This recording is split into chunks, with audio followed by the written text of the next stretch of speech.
Atlantis was never a myth. The curtain rises not on fiction, but on deception. Since childhood, the name Atlantis has been tethered to fantasy, categorized beside unicorns and fairy dust. But myths are often truths in exile. What if Atlantis was never meant to entertain, but to awaken? Not a fable, but a suppressed memory of who we once were.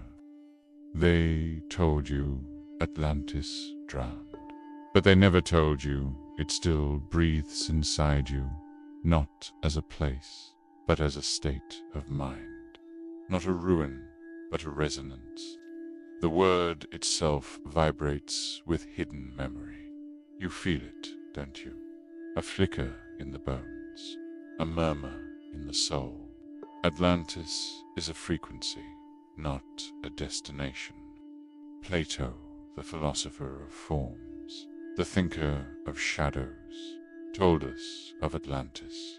In Timaeus and Critias, he claimed it came not from imagination, but from history channeled through Egyptian priests and passed to Solon.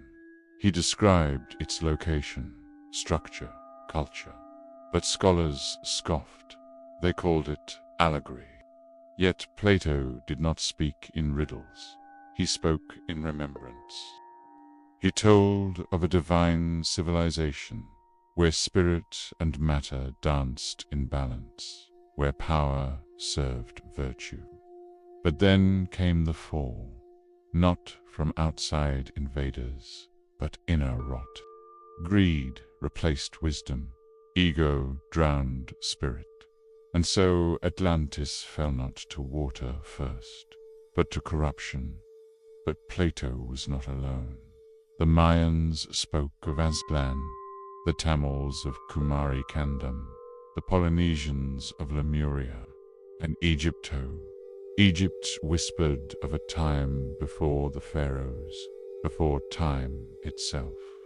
These tales are not scattered fantasies. They are global echoes of a singular memory, a fall we've tried to forget. Why bury the truth?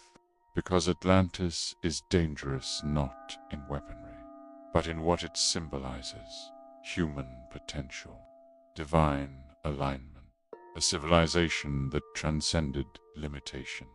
And for those who profit off disempowerment, nothing is more threatening than a species that remembers its power. Some truths cannot be shared openly. That's why we built Insights, Academia, free haven for forbidden wisdom. The Kabbalion is yours while it lasts.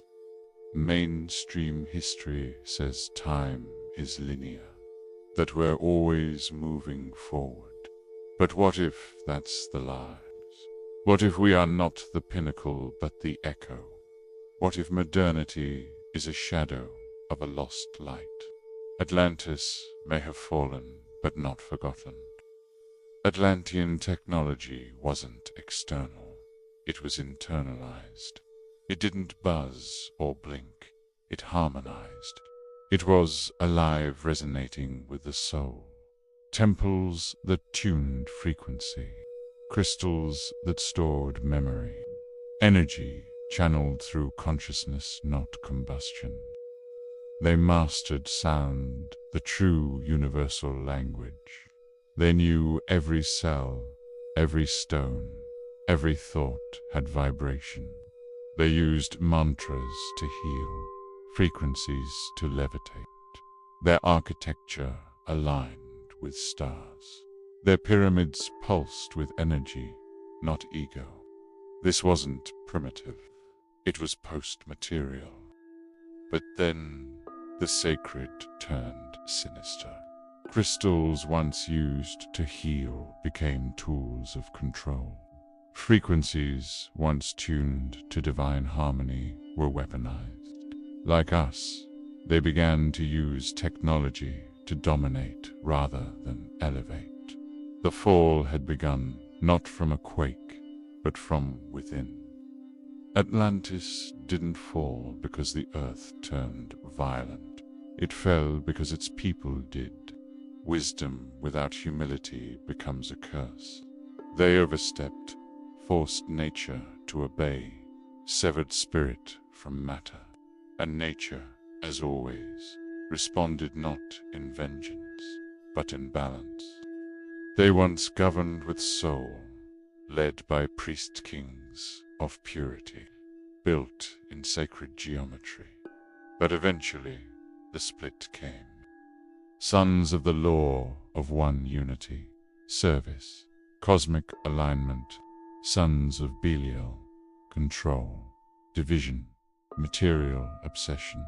The war was not of swords, but of frequencies, not physical but energetic, and imbalance, once seeded, cannot be stopped by force.